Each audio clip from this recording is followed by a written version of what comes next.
Carbon. Carbon का जो electronic configuration हो, इसके में इलेक्ट्रॉन्स कितने हैं 6, तो कॉन्फ़िगर कैसे करेंगे 2 and 4। अब इसके पास एक चॉइस है, इसके पास 4 है, 4 ये ले भी सकता है और 4 ये दे भी सकता है, क्योंकि सेम एनर्जी आपकी रिक्वायर होगी देने और लेने में, इसीलिए इसकी वैलेंसी को +-4 लिखते हैं। ठीक है, क्योंकि कार्बन का भी जो ये फर्स्ट ऑर्बिट ये सेल है, इसमें 2 आ गए। अब ये जो सेकंड है, सेकंड एल साइड में आएंगे इनके 4, 1 2 3 4। अब इसके पास चॉइस रहती है या रिएक्शन के अकॉर्डिंग ये रिएक्ट करता है। ठीक है, तो इसकी वजह से +-4 होगी। नेक्स्ट एलिमेंट है आपका नाइट्रोजन। नाइट्रोजन के जो एटॉमिक नंबर होता है वो 7, इसमें इलेक्ट्रॉन्स होते हैं आपके 7, कॉन्फ़िगर करेंगे 2 and 5। अब इसके पास मोर इजी है, तो इसके पास आउटर मोस्ट में 5 इलेक्ट्रॉन्स है, तो इसके लिए 3 इलेक्ट्रॉन्स को कैरी करना ज़्यादा आसान है, इसमें इसकी एनर्जी कम यूज़ होगी। तो ये इसकी वैलेंसी क्या हो रही है 3, क्योंकि ये जो 3 इलेक्ट्रॉन्स है वो 3 नेगेटिव चार्ज लेके आ रहे हैं, तो इनकी वैलेंसी क्या हो जाती है -3। इसको आप और कई केसेस में जैसे N2 5 है, उस केस में इसकी वैलेंसी +5 भी होती है, बट वो रेयर केसेस में होता है क्योंकि इसमें एनर्जी की रिक्वायरमेंट ज़्यादा होती है। क्लियर है? तो नाइट्रोजन का अगर आप इलेक्ट्रॉनिक कॉन्फ़िगरेशन शो करेंगे तो कैसे करेंगे, सिंबल N बनाया, फर्स्ट ऑर्बिट में 2 इलेक्ट्रॉन्स, सेकेंड ऑर्बिट में आपके 1 2 3 4 and 5 इलेक्ट्रॉन्स होंगे। क्लियर है? एक एलिमेंट है हमारा ऑक्सीजन, एटॉमिक नंबर है इसका 8, कॉन्फ़िगर कैसे करेंगे 2 और 6 से। अब 6 में अब आपके पास क्या है, फर्स्ट जो आपकी सेल है उसमें आपके 2 इलेक्ट्रॉन्स हैं और सेकंड सेल में आपके 6 हैं। How much 1 2 3 4 5 6। इसके लिए बहुत इजी है कि ये 2 इलेक्ट्रॉन्स को किसी भी रिएक्शन में ले ले। अब 2 इलेक्ट्रॉन आ रहे हैं तो उनके पास चार्ज कितना आ रहा है 2-। ठीक है, इसीलिए ऑक्साइड की जो वैलेंसी शो करता है वो 2-, क्योंकि ये इलेक्ट्रॉन्स ये कैपेबल है अपनी तरफ अट्रैक्ट करने की। क्लियर है? तो ये आपका कितना हो गया 2-। ऑक्सीजन की वैलेंसी कितनी हो जाएगी फिर 2-। आपका 9th जो एलिमेंट है वो है फ्लोरीन। अब फ्लोरीन का जो है एटॉमिक नंबर है 9, तो आपके इलेक्ट्रॉन्स भी इसमें 9 है, कॉन्फ़िगर करेंगे तो ये 2,7, फर्स्ट ऑर्बिट में आपके 2 इलेक्ट्रॉन्स एंड सेकंड में आपके आते हैं 9। ठीक है, 7 1 2 3 4 5 6 7। अब ये 7 है तो बस इसको तो ये बहुत ज़्यादा इलेक्ट्रोनेगेटिव होता है, क्योंकि इसके पास बहुत पावर आती है कि 1 इलेक्ट्रॉन को ले ले।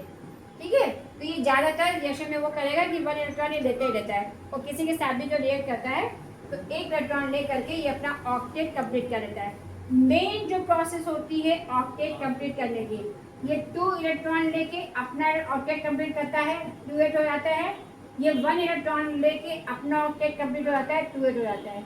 और ऑक्टेट कंप्लीट करने का सिंपल मीनिंग है कि वो स्टेबिलिटी चाहता है, स्टेबिलिटी के लिए वो ऑक्टेट अपना कंप्लीट करता है। अब ये 10th पे आ रहा है नियॉन, एटॉमिक नंबर 10 है, इट मींस कॉन्फ़िगर कैसे करोगे 2 8। अब इसका ऑक्टेट ऑलरेडी कंप्लीट है, तो ये क्या हो गया इनर्ट, ये किसी भी रिएक्शन में कोई भी अपना इंटरेस्ट शो नहीं करेगा, इनर्ट गैस होगी नियॉन। ठीक है, और इसका दूसरा नाम है आइडियल गैस, क्योंकि ये इसका ऑक्टेट कंप्लीट है तो इसे किसी भी रिएक्शन में पार्टिसिपेशन की नीड नहीं होती है। 11th है आपका सोडियम, जिसका इलेक्ट्रॉनिक नंबर एटॉमिक नंबर होता है 11, कॉन्फ़िगर करेंगे हम 281 से, है ना। अब यहाँ पे जो 1 है ये मोस्ट वो है ऑक्टेट। अब इसके लिए इजी गोइंग क्या है कि ये 1 इलेक्ट्रॉन दे दे, जब ये किसी को देगा क्योंकि आउटर मोस्ट में आपका 1 इलेक्ट्रॉन है, जब 1 इलेक्ट्रॉन अपना चार्ज लेके जा रहा है तो ये आता है 1+ पे, और सेम उसका कॉन्फ़िगर कैसे करेंगे, आपका फर्स्ट में ये 2, सेकेंड में ऑक्टेट कंप्लीट है तो यहाँ पे 1 2 3 4 5 6 7 8। क्लियर है, ये आपके आ गए। और लास्ट में आपका जो लास्ट सेल है, मैं बार बार ये करें ना कि लास्ट ऑर्बिट जो किसी भी एलिमेंट की होती है उसमें जो इलेक्ट्रॉन होता है वही शो करता है कि उसकी वैलेंसी क्या है। इसे कहते हैं वैलेंस इलेक्ट्रॉन, इसे क्या कहते हैं वैलेंस इलेक्ट्रॉन। फिर वो चाहे वो गेन करने का हो या फिर देने का हो। अब ये 1 इलेक्ट्रॉन को ये आसानी से दे देता है, इसलिए इसकी इलेक्ट्रॉनिक वैलेंसी क्या होती है, पॉजिटिव में +1। क्लियर है? गो। 12 में आपका आ रहा है magnesium, atomic number is 12। Configure कैसे करेंगे, 282। अब ये फिर यही पे लास्ट जो है आपके ऑर्बिट में कितने इलेक्ट्रॉन से 2 इजी गोइंग है कि ये 2 इलेक्ट्रॉन्स दे करके ये ऑक्टेट ये स्टेबिलिटी कायम कर दे। ठीक है, तो इसकी वजह से हो गई +2। अब आता है आपका 13 पे आता है एल्यूमिनियम। एल्यूमिनियम का एटॉमिक नंबर है 13। कॉन्फिगर करेंगे 2, 8 और 3। This one is the last cell electrons. तो ये भी आपका वही शो करेगा, इजी गोइंग है कि 3 इलेक्ट्रॉन्स दे देता है, तो ये वैलेंसी गेन करता है 3+ और 3 दे करके ये अपना ऑक्टेट कंप्लीट कर देता है यहाँ से। क्लियर है? नेक्स्ट सिलिकॉन, 14 नंबर पे है सिलिकॉन। अब ये आपका शो करता है, सिंबल है SI 284। अब इसके पास ये सेम 4 इलेक्ट्रॉन्स है, तो ये दे भी सकता है और ले भी सकता है, इसीलिए इसको लगाते हैं हम यहाँ पे सेमी कंडक्टर। ये कंडक्टर की तरह बिहेव तो करता है बट सेमी, जब नीड होगी तो ये प्लस भी हो जाएगा और माइनस भी हो जाएगा, तो इसकी वजह से +-4 होती है। क्लियर है? यहाँ पे भी सेम है कि 4 के साथ ही इसकी रिएक्शन होगी ऑक्टेट कंप्लीट करने के लिए, या तो ये 4 देगा या तो 4 लेगा। अगर ये 4 लेगा तो यहाँ पे 8 हो जाएंगे, तो प्लस वैलेंसी माइनस में हो जाएगी, इसकी -4 हो जाएगी, और अगर ये देता है तो ये +4 हो जाएगा। इसलिए इसकी जो वैलेंसी शो करते हैं वो +-4, और इसको रखा जाता है सेमी कंडक्टर की सीरीज में। क्लियर है? Phosphorus, symbol P, atomic number is 15। Configure कैसे करेंगे, 285।